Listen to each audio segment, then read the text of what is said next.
Welcome, everyone, to today's Masterclass Explainer. I am absolutely thrilled you're here. Today, we're going to step into the role of genetic detectives. We're going to demystify one of the most elegant, highly orchestrated, and, frankly, life-defining molecular principles in all of biology. We are looking at meiosis, specifically its role as a reductional division. If you've ever wondered how biological diversity is generated at the very most fundamental level, or how traits are passed from one generation to the next without our biological code just completely breaking down, well, you are in exactly the right place. So, to really understand why meiosis even exists, we need to start with a bit of a biological paradox. Think about human reproduction for a second. Every single somatic cell in your body, your skin cells, your heart cells, your liver cells, they all contain 46 chromosomes. So here's the question. What actually happens if two standard 46 chromosome cells fuse together to create a new life? You get 92. Now, sure, that might just sound like simple addition, but in biology, that is a literal mathematical disaster. Think about it. If a zygote had 92 chromosomes and that offspring grew up and mated with another 92 chromosome individual, the next generation would have 184 chromosomes, then 368. Within just a few successive generations, you would have this massive exponential increase resulting in a completely unwieldy, unstable genome. The cellular machinery simply couldn't handle it. So here is today's syllabus. First, the polyploidy problem. Second, Meiosis I, reductional division. Third, Prophase I, genetic shuffling. Fourth, Meiosis II, equational division. Fifth, human sexual reproduction. And finally, nature vs. the lab. All right, Section 1, the polyploidy problem, also known as the biological threat. Okay, let's dive into this. To fully appreciate nature's solution, we must truly understand the threat, which is polyploidy.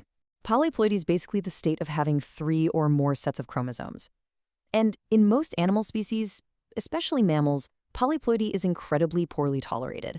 It almost always results in severe developmental abnormalities or just outright lethality.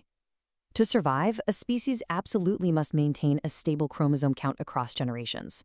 So about 1.4 billion years ago, nature evolved the ultimate solution to this problem. A highly specialized form of cell division that halves the genetic material before fertilization ever even takes place. Moving right along to Section 2, Meiosis I, halving the code. Now, what's really interesting about this process is how this brilliant halving of the code actually plays out, transitioning a cell from being diploid, meaning it has 2 full sets of chromosomes, to haploid, meaning it has just 1. Notice how the process kicks off with interphase, where the chromosomes replicate. But then, the cell undergoes not 1, but 2 consecutive divisions. Meiosis I separates the homologous chromosomes. Those are the matching pairs you inherited from each parent. Then, Meiosis II swoops in and separates the duplicated sister chromatids, ultimately leaving us with 4 distinct haploid daughter cells.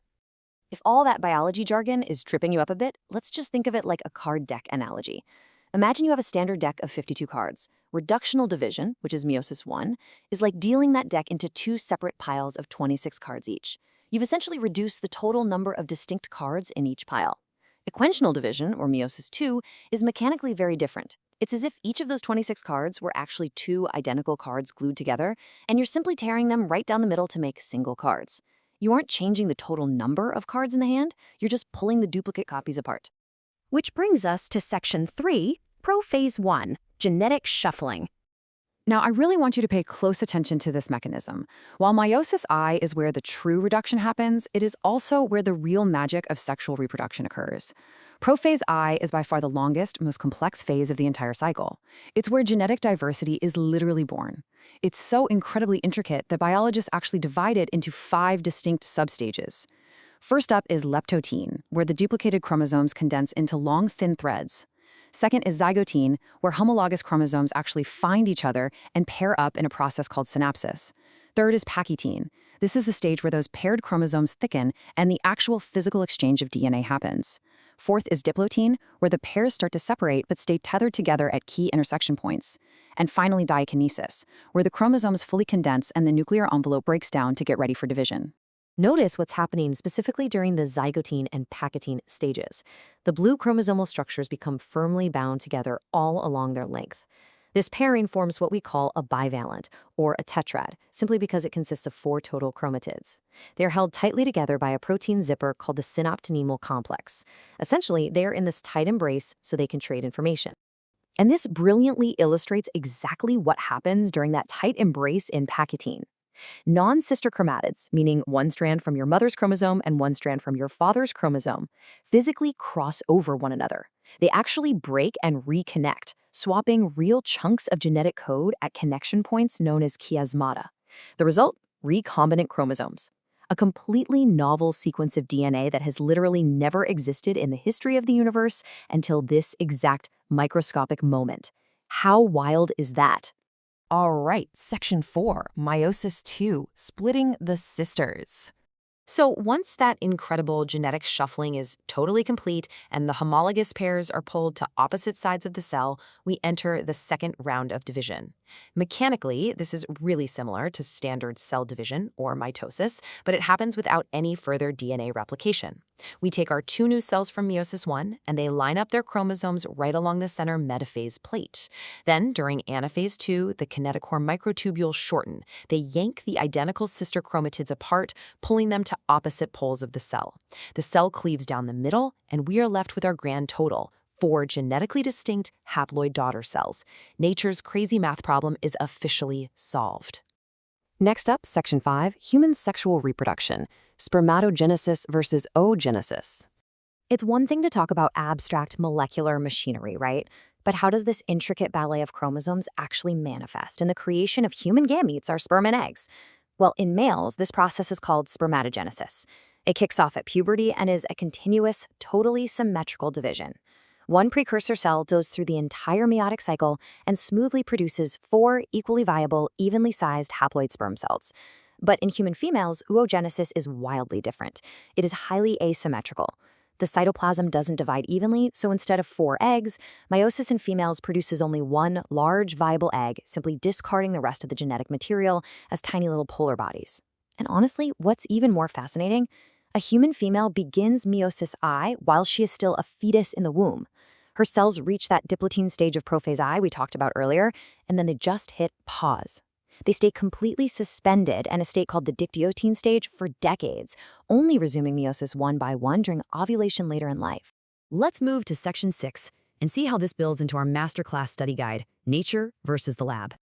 We've spent this explainer marveling at how nature manipulates, cuts, and segregates DNA, but today, we don't just passively observe these mechanisms, we actually emulate them. Think about it. In nature, meiosis purifies and segregates the genetic code into specialized cells. When we want to isolate DNA in a lab setting, we use techniques like ion exchange chromatography to purify DNA from cell extracts. In nature, the synaptonemal complex and crossing over enzymes precisely cut and recombine DNA to create genetic diversity. In the lab, we use targeted enzymes called restriction endonucleases to cut DNA at specific sequences, and then we use artificial cloning vectors, like engineered plasmids, to paste that DNA together and introduce it into living cells. We are essentially mimicking the absolute precision of meiosis I right on a laboratory workbench. So, to bring this all together, remember this core takeaway from our source material: meiosis facilitates stable sexual reproduction. Without that essential reductional division, the math of life simply breaks down. But equally importantly, through independent assortment and the crossing over of chromosomes, it creates the genetic diversity that allows a species to adapt, survive, and maintain stability no matter how drastically the environment changes. It is quite literally the engine of evolution. Which leaves us with a final provocative thought. Nature spent 1.4 billion years meticulously perfecting the art of cutting, shuffling, and recombining the genetic code to ensure our ongoing survival. Now, with modern gene cloning and advanced DNA analysis, we possess the tools to mimic these exact molecular scissors and vectors ourselves. So what happens to the future of biological diversity now that we have taken over the lab? Think on that as you review your notes today. Thank you so much for joining me for this masterclass explainer, and definitely keep questioning the incredible mechanics of life.